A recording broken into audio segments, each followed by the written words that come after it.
Bapak Ibu yang saya hormati, Imam Nawawi atau yang punya nama asli Abu Abdul Mu'ti Muhammad Nawawi bin Umar bin Arabi Al-Jawi Al-Bantani.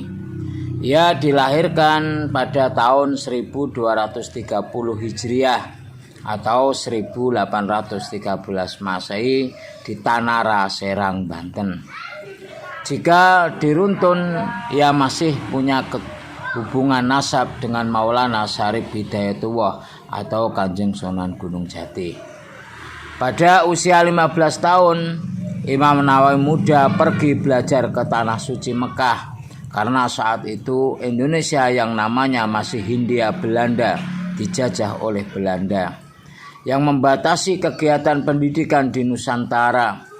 Beberapa tahun kemudian ia kembali ke Indonesia untuk menyalurkan ilmunya kepada masyarakat. Bapak Ibu yang saya hormati, tak lama ia mengajar, hanya 3 tahun, karena kondisi Nusantara masih sama, di bawah penjajahan oleh Belanda, yang membuat ia tidak bebas bergiat. Ia pun kembali ke Mekah dengan mengamalkan ilmunya di sana, terutama kepada orang Indonesia yang belajar di sana. Banyak sumber menyatakan Syekh Nawawi wafat di Makkah dan dimakamkan di Ma'la pada tahun 1314 Hijriah. Namun menurut Al-A'lam dan Mu'jam Mu'alim, 2 kitab yang membahas tokoh dan guru yang berpengaruh di dunia Islam, ia wafat pada tahun 1316 Hijriah.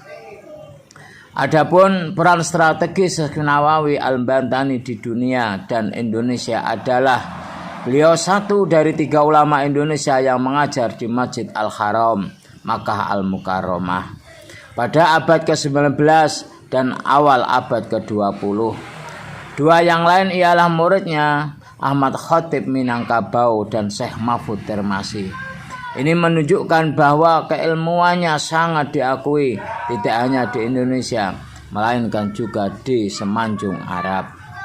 Syekh Nawawi sendiri menjadi pengajar di Masjidil Haram sampai akhir hayatnya, yaitu sampai 1898. Lalu dilanjutkan oleh kedua muridnya itu. Wajar jika ia dimakamkan berdekatan dengan makam istri Nabi Muhammad SAW, yakni Sayyidati Khadijah radhiyallahu anha di Ma'la. Syekh Nawawi Al-Bantani mendapatkan gelar Sayyidul Ulama Al-Hijaz, yang berarti sesepuh ulama Hijaz atau guru dari ulama Hijaz atau akar dari ulama Hijaz. Yang menarik dari gelar di atas adalah beliau tidak hanya mendapatkan gelar Sayyidul Ulama Indonesia, sehingga bermakna bahwa kealiman beliau diakui di semenanjung Arabia, apalagi di tanah airnya sendiri.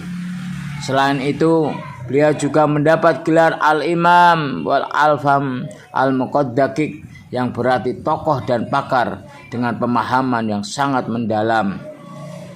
Bapak Ibu yang saya hormati, Syekh Nawawi selain diketahui merupakan salah satu keturunan Syarif Hidayatullah yang lebih dikenal dengan Sunan Gunung Jati dari Cirebon, dia juga merupakan kakek buyut dari Kiai Haji Ma'ruf Amin, Ketua Roisam Nahdlatul Ulama yang sekarang menjabat menjadi Wakil Presiden.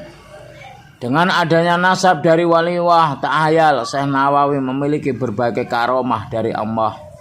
Pada masa menetap di Mekah, kepiawaiannya dalam ilmu agama, terutama tentang tauhid, fikih, tafsir, dan tasawuf sangat menonjol. Dan karena itulah dia ditunjuk sebagai Imam Masjidil Haram, pengganti imam sebelumnya yakni Syekh Ahmad Khatib Al-Sambasi. Sejak itulah dia dikenal dengan nama Syekh Nawawi Al-Bantani. Di sini karomah Syekh Nawawi Al-Bantani kembali nampak, di mana jari telunjuknya mengeluarkan cahaya seperti lampu di saat kegelapan melanda. Ketika dia mengarang kitab Maraqi Al-Ubudiyah, syarah mantan Bidayatul Hidayah. Ketika itu Syekh Nawawi dalam perjalanan dengan unta yang tanpa penerangan. Namun saat itu inspirasi untuk mengarang kitab datang menguat. Lalu Syekh Nawawi berdoa memohon kepada Allah Subhanahu wa taala agar telunjuk kirinya dapat menjadi lampu menerangi jari kanannya yang untuk menulis. Telunjuknya pun mengeluarkan cahaya seperti lampu yang menerangi kegelapan.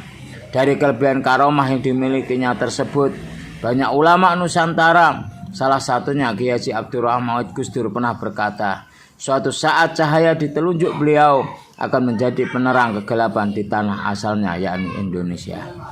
Nama Syekh Nawawi memiliki masyhur sehingga banyak muridnya yang di belakang hari menjadi ulama besar. Misalnya Kiai Haji Hasyim Asy'ari, Kiai Haji Ahmad Dahlan, Syekh Kiai Haji Mas Abdurrahman, Kiai Haji Khalil Bangkalan, Kiai Haji Asnawi Kudus, dan para ulama yang lain. Dan semuanya itu menjadi penerang-penerang di tanah airnya, yakni tanah air Indonesia. Semoga kita semuanya mendapatkan barokahnya, mendapatkan ilmu beliau sampai kepada anak kita. Amin amin ya robbal alamin.